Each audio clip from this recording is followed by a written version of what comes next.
viens atnāks 10, otrs atnāks 5 vakarā, un nebūs iespējams satikties. No tāda viedokļa laiks man šķiet arī kā objektīvā realitāte. Lai gan saka, ka visumā laika nav, bet te pašā laikā planētas arī kaut kad piedzimst un kaut kad viņas beidz eksistēt, tā kā laiks ir.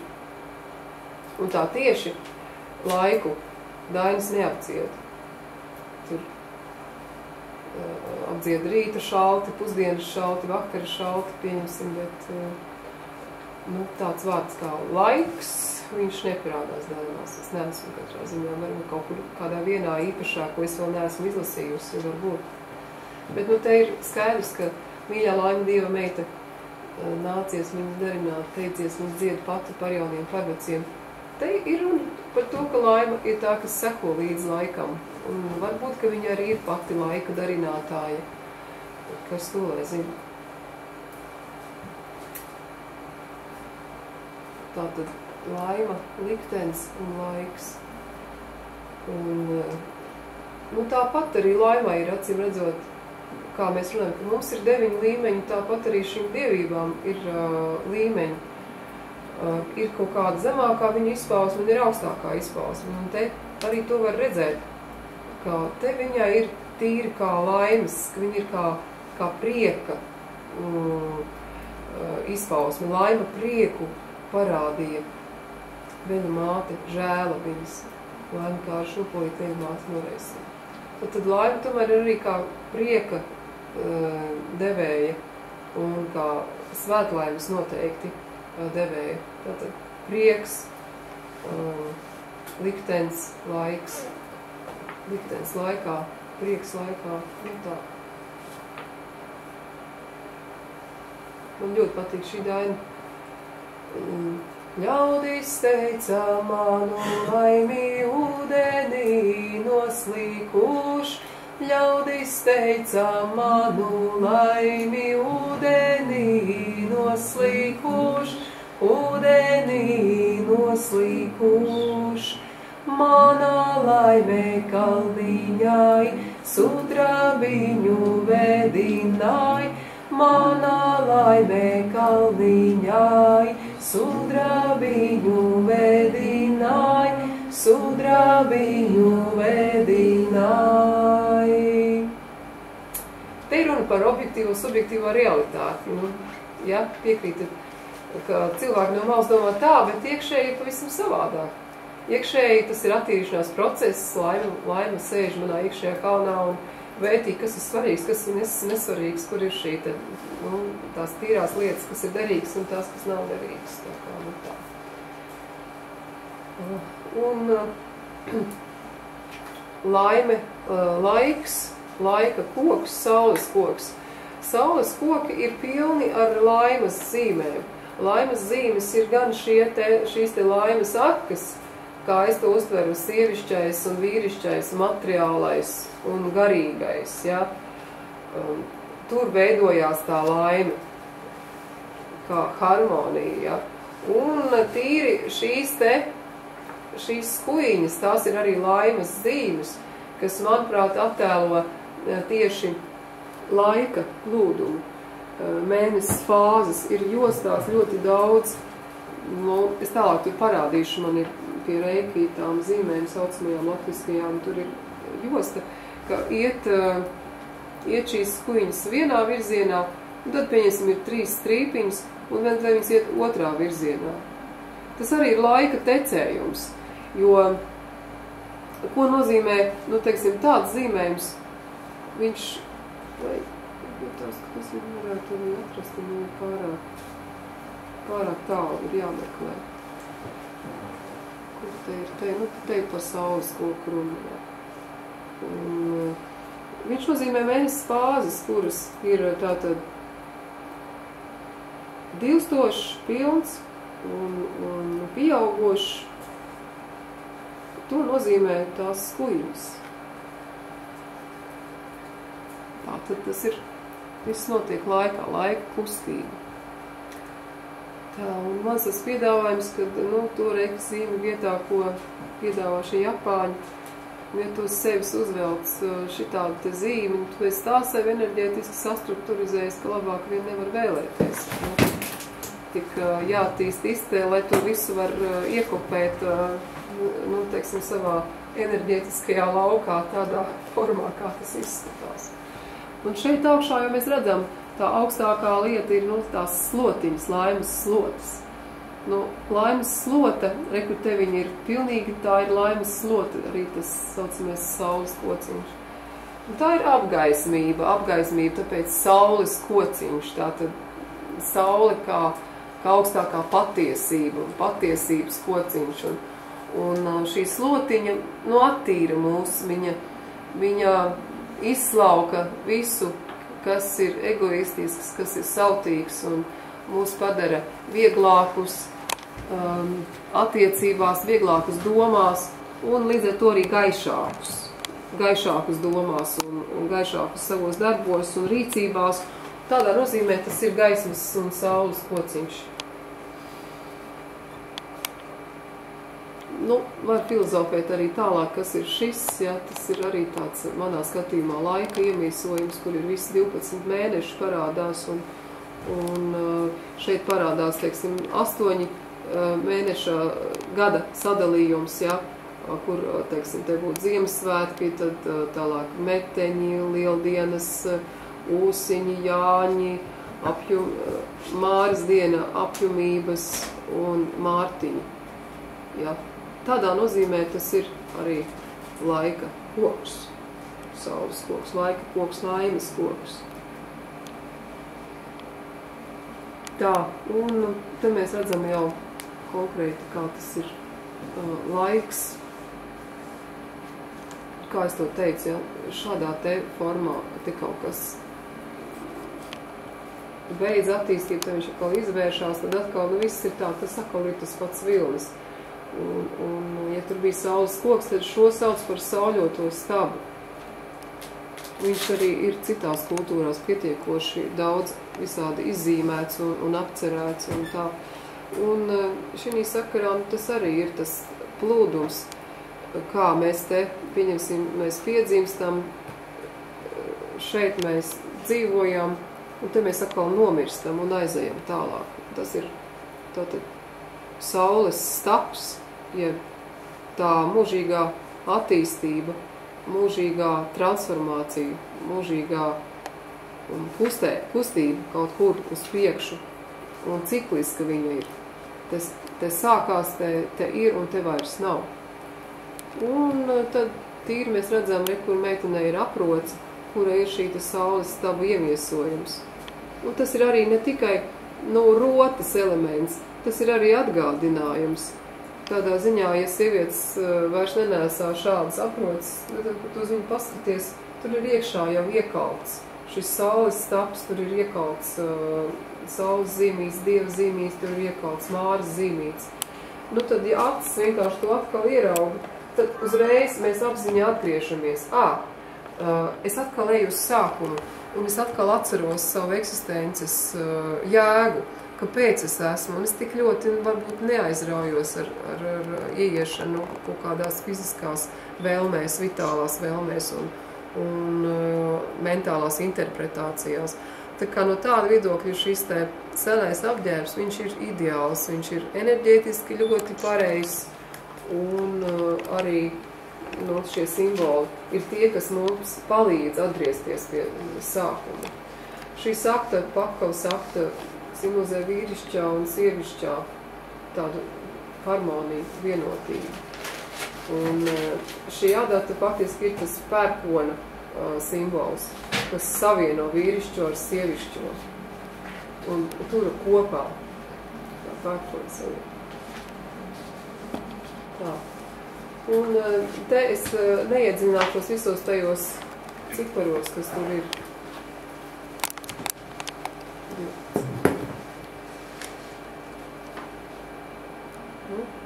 Jā, daudz no palicis, un tūlīt varētu būt kāda raksīta. Tātad te arī, tā paskatoties, kur ir tas pats sauļotais stabs, ja mēs te tā sagriežam un te tā sagriežam. Un tie ir laikmeti, tādā lielā skatījumā, tie ir laikmeti, kuru teiksim, indieši ir tur konkrētus gadus, un uz šo es neiesaku skatīties, jo sistēmas ir bezgala daudz. Bet no ar ko laikmeti raksturojās? Laikmeti raksturojās ar to, ka jā, ir viens laikmets, zelta laikmets, kurā cilvēki ir ar absolūtu gaišredzību. Viņi spēj sazināties ar domu palīdzību. Un ir tumsonības laikmets, kur ir vajadzīgi datori, lai vienam ar otru sazinātos un pārsūtītu domas. Ja? Un ir laikmets, kur visi ir tik tumsonīgi, ka melo un nevienam nevar uzticēties un tā tālāk. Nu, tas ir ciklisks process. Tātad viena lieta ir apzināties sevi, savas izpausmes, un otra lieta tālāk ir ieraudzīt tās lielās izpausmes, kas ir laikā lielas un kas ir, teiksim, cilvēces tās laika līnijas ieraudzīt, kas tur notiek šajās līnijās. Nu, cilvēks, kurš ir sevi apzinājies, viņam, protams, ka daudz vieglāk ieraudzīt tautas likteņi, kā tas attīstās. Un manā skatījumā jau politiķiem, tie, kas iet vadīt valsti, viņiem visiem vajadzētu būt šai apziņai. Vai ne? Lai zinātu, uz kurien tad visus vest. Bet ja tur nonāk cilvēks, kurš ir, kā es to saku, puķis, kurš uzsēžās virsū uz avota un visai pilsētē nedod ūdeni, bet dzer tikai pats, tad cieši no tā visa. Tad jāatrod punktu dzīvību, un to arī Dita dara. Man arī nomainīt vienkārši, lai ne puķi vada to sistēmu, lai vispār nav tā, ka tikai politiķi vada. Nu jā, tas ir vēl sevišķi jautājums. Nu, te es uzzīmēju karti, ja, nu tā kā te nav viss līdz galam, te būtu 9 stūks jāuzzīmē un tīri krāsās, kā tas izskatās, ja. Ja mēs, piemēram, sakam, nu tam cilvēkam, nu viņam tur ir taure, tur zaļgan, zilgan, tur kāda, ja. Kāpēc viņam taure tāda? Tāpēc, ka viņš, nu, pieņemsim, vairāk ir, nu, tieši, nu, viņš ir sirds cilvēks, ja, tur viņš ir šajā līmenī, ja. Nu, tas tur tāds staigā un prātuļotājs, ja, tad viņam tā aura saucamā iekrāsosies, nu, visa iekrāsosies, nu, tādā krāsā. Šitais ir seksuālais maniaks, ja, tur viņš, teiksim, to vien tik domā, nu, kā ar kuru pārgulēt un kā kaut ko izmantot un tikai sev un būt labumu, nu, tad viņam tad viss arī iekrāsosies tā. Nu, tas es saku primitīvā veidā, bet princips ir skaidrs, ja, tātad. No kurienes tās krāsas mums ņemās mūsu tajā kokonā, ja, tajos daudzajos. Man ļoti patīk tās krievu matrioškas. Tas ir ideāls bērnu rotaļlieta, kura to cilvēku struktūru parāda, ka mūsos ir daudzi. Mūsos ir 9 tādas lelles, ja, kuras ir katra ar saviem 9 līmeņiem. Un to visu apzināties, kur tas manī ir, un apzināties to laikā, jo, nu, eksistē tāda zināšana, kas nāk no gudrajiem, ka kamēr tu visu neesi izvirpuļojis, kamēr tu visus līmeņus neesi apzinājies, tikmēr tu no šīs pasaules, nu, netiec projām, ja es, teiksim, ticu reinkarnācijai, tu tikmēr nāc, dzīvo daudzas dzīves, kamēr tu esi visas tūtas, nu, tīri fiziski izdzīvojas, teiksim, tev ir bijuši katrā, te ir viens projekts, te ir otrs, te ir trešais un ceturtais, kamēr tas viss ir izdzīvots. Un tāpēc saka tā, ka ir cilvēki, kuriem ir jaunas dvēseles, un ir cilvēki, kuriem ir vecas dvēseles, ja. Bet, nu, tas nav domāts tā, ka arī bērns var piedzimt ar vecu dvēseli. Tad viņam ir nesaprotami liela bagāža, nesaprotami liela pieredze, ja, kur ir uzkrāta. Jo tas ir pilnīgi skaidrs, ka 80 gadiem ir nepietiekoši, lai šo visu sevi izdzīvotu, apzinātos, izdarītu secinājumus un būtu atziņas. Nu, un par matēriju es runāšu maz, jo par to ir mums vislielākā skaidrība, jo tas ir taustāms kaut kas un kaut kas redzams, ja.